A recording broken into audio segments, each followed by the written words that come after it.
الحمد لله كفى وسلام على عباده الذين اصطفى أما بعد. أعوذ بالله من الشيطان الرجيم. بسم الله الرحمن الرحيم.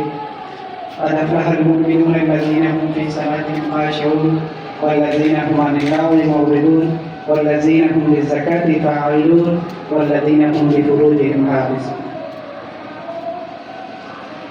উপস্থিত শ্রদ্ধেয় উস্তাদ মুহতারামগণ, উপস্থিত উলামায়ে কেরাম, তুলাবায়ে আযম,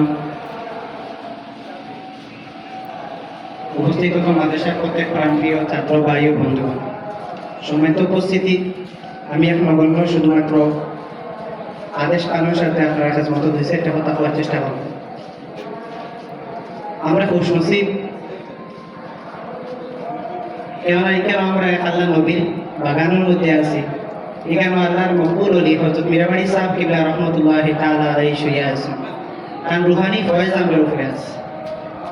এই জায়গার মধ্যে উলামায়ে কেরাম হল উল্টা বসা, এই জায়গার মধ্যে কোরআনের বাণী, এই জায়গার মধ্যে হাদিস শরীফের বাণী সবসময় চর্চা হয়। এর লাগি শুধু আমরা কামিয়াবিকটাও নয়, আমরা খুশনসিবিকটা নয়, এই এলাকার প্রত্যেক একজন মানুষ খুশনসিব। এরা ছোট একটা আলমখানি গ্রামের মধ্যে থাকিয়া আজকে দেশের বিভিন্ন প্রান্তে উলামায়ে কেরাম হল, হাজার হাজার উলামায়ে কেরাম হল মীরাবাড়ি নামক মাঝে থেকে পারি হইয়া এ আজকে দিনের খেজমত হতা। এই মীরাবাড়ি বা আলমখানির নামটা আমি নিজে রামকৃষ্ণ প্রসাদ খানের ছেলে, আমি নিজেও কোনোদিন জানতাম না। আমার মতো আমার অনেক ক্লাসমেট ভাই যারা আছেন, আপনার ত্রিপুরার আছেন, শিলচরের আছেন, বিভিন্ন জায়গা আপনার গরম আপার আসামি জায়গা আছে, কিন্তু এরা আমরা অনেক সময় চর্চা করি যে এই মীরাবাড়ি মাদ্রাসা যদি না থাকতো তো আলেমখানি নামে কোনো গ্রাম এখানে আছে আমরা চিন্তা। এর লাগে বলছি যে এই এলাকার মানুষ খুশনসিব, কারণ এর অবদান, এর খেজমত, এদের টাকা, এদের পয়সার মাধ্যমে বিশেষ করে এই মাদ্রাসায় টাইম আছে, যার ফলস্বরূপ আছে হাজার হাজার উলামায়ে কেরাম দেশের বিভিন্ন প্রান্তে গিয়ে খেজমত করে। আজকে এই জায়গা থেকে উলামায়ে কেরাম পারি হইবা গিয়া দেশের বিভিন্ন প্রান্তে যাইবা, কিন্তু ভাই এই উলামায়ে কেরামদের প্রতি আমরা কিছু দায়িত্ব এবং কর্তব্য আছে। এই উলামায়ে কেরামদের প্রতি যদি আমরা দায়িত্ব আমরা সঠিক এবং নিষ্ঠার সঙ্গে পালন না করি, তাইলে আমরা ভবিষ্যৎ অন্ধকারের দিকে যাই। যেমন আজকে একাধিক উলামায়ে কেরাম আমরা দেখতে পাই যারা বিভিন্ন সময় মাদ্রাসা থাকি ওখানে উলামায়ে কেরাম বনিয়া দেখা যায় এরা ব্যবসা বাণিজ্যের সাথে জড়িত। এরা দেখা যায় বিভিন্ন সময় বিদেশের জমিও ফাড়ি দিতে। এর কারণটা কি? এর কারণটা হইলে উলামায়ে কেরামের প্রতি আমাদের যে দায়িত্ব যেটা আছে সেই দায়িত্বটা আমরা আদায় করি না। এই উলামায়ে কেরামের বর্তমান সময়ে আমরা যে লিমিটেড বেতন যেগুলো দেই, এই উলামায়ে কেরামের তো আমরা বেজ্জতীয়। এরা তাদের পরিবার চালাতে সম্ভব না, ফ্যামিলি মেনটেন করা সম্ভব না।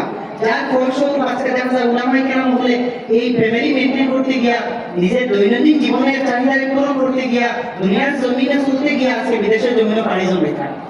এই দায়িত্ব যতক্ষণ পর্যন্ত আমরা পালন করছি না, আজকে আমরা দেখতে পাই এই দুনিয়ার জীবনে একাধিক স্কুল কলেজ ইউনিভার্সিটিগুলো আছে, যেখান থেকে আজ মানুষের বিভিন্ন ডিগ্রিগুলো অর্জন করিয়া এই সমাজের বিভিন্ন বড় বড় পদে পদান্বিত হয়, মোটামুটি বেতন পায়। কিন্তু উলামায়ে কেরাম হল আমরা দেখি উলামায়ে কেরাম হলে এখানে লিমিটেড বেতনের মাধ্যমে নিজে সফল করি এই দেওয়ার খেজমত করতে। কিন্তু চিন্তা করে দেখুন, যদি হকানি উলামায়ে কেরাম হল আজকে আমরা মধ্যে থেকে যাই গিয়া, এরা যদি ব্যবসার সাথে জড়িত হয়ে যান গিয়া, এই উলামায়ে কেরাম হল যদি আজকে বিদেশের জমিনে পাড়ি দিলেন, তাহলে আমরা মাসাজিদ গুলা চলতো কিভাবে? আমরা হকানি উলামায়ে কেরাম হল খাইতাম না, কার মাধ্যমে আমরা মসজিদ চলতো, কার মাধ্যমে আমরা বাচ্চাদের গরিমা শিখিতা, কার পিছনে আমরা নামাজ পড়তাম। আজকে একটা ফ্যামিলি যদি দেখা যায় মায়ের ওই বাচ্চাটাকে মাদ্রাসা দিতা, বাবা যদি না কামলাই, বাবা কইলে আর আত্মীয় স্বজন তিনজনে কইবা না ভাই করে বেকার করবা কামলাই, কেন ভাই তুই বেকারই তো জানে মাদ্রাসা শিখে দেয় থেকে দিনই দুনিয়া ইলম অর্জন করিয়া এই দুনিয়া যারা তোর কামিয়া পড়তো। আসলে মা বাবার উদ্দেশ্য কেন নাই, আসলে আত্মীয় স্বজন উদ্দেশ্য কেন নাই বেকার হইব। সবাই জানুন নিকা নিয়ে গেলে দিন দুনিয়া ইলম অর্জন করবো, বেকার কথা লাগে বৈনিক যখন আলিম হইব, সর্বোচ্চ 10-12,000 বেতন খাইব। এই লিমিটেড বেতনের মাধ্যমে না তার দৈনন্দিন জীবন চলবো, না বাচ্চাদের বেলা স্কুলে পড়াইতে পারবো, না মা বাবা ব্যবহার করলে পারা ডাক্তার দেখাইতে পারবো। এর লাগে তুমি না পাইতে মাদ্রাসা দিয়ে বেকার করবা কামাই। এই অবস্থা হয়েছে আমরা এই আসরটা পড়ায় আমরা মসজিদ, এই আসরটা পড়ায় আমরা মাদ্রাসা। আজকে মসজিদ হতো এখন ইমাম সাহেব এত দায়িত্ব এবং নিষ্ঠার সঙ্গে দায়িত্ব আদায় করেন, কিন্তু দুনিয়ার জমিও মেসা বকর যারা লিমিটেড বেতন নিলে দুনিয়ার জমির আর কিছু নাই। আমরা দেখতে পাই অনেক সময় উলামায়ে কেরাম বা মসজিদের মেসা বকর ইভেন মেসা বকর দায়িত্ব যত লম্বা দায়িত্ব নিলে কোনো দায়িত্ব নাই 24 ঘন্টা ডিউটি। ন্যাশনাল হলিডে জাতীয় ছুটির দিন যেদিন ঈদের দিন ওই দিনটাও দেখবা আপনারা একজন মেসা বকর ছুটি নাই ভাই আছে না ছুটি নাই। আচ্ছা সারা বছর যদি একজন মেসা সুন্দরভাবে ডিউটি আদায় করিয়া ঈদের আগর দিন কই না আমি বাড়িতে আমার বউ বাচ্চা লইয়া ই করতাম কিনা করি মেসা করি ইমামতি রইছে আমার মনে হয় আর রইছে না শেষ না। সুতরাং এই মেসা বকর একদিন এই আমরা যদি মেসা বকরের সঠিকভাবে রিসেপ্ট না দেই উলামায়ে কেরাম বকরের এই মেরে যদি আমরা সম্মান না করি তাইলে ভাই একদিন আইব আমরা বাচ্চাদের সঠিক পরিমাণ শিখাইবার মতো মেসা পড়াইতাম না, সঠিক কোরআন পড়াইবার মতো মেসা বকর হইতাম না। মেসা পড়াইবা আমার মতো টুকি পাঞ্জাবি খাইবা, মেসা পড়াইবা আমার মতো লেবাস খাইবা, ইলম হইতা না, মেসা পড়াইবা আমল হইতা না, মেসা পড়াইবা হেদায়েত হইতা না। সুতরাং আমার কোন উদ্দেশ্য হলো ভাই এই জায়গাতে যে উলামায়ে কেরাম বল যাইতা এরা সঠিক কদর রাখা করবা এই সমাজের দায়িত্ব আছে উলামায়ে কেরামদের প্রতি।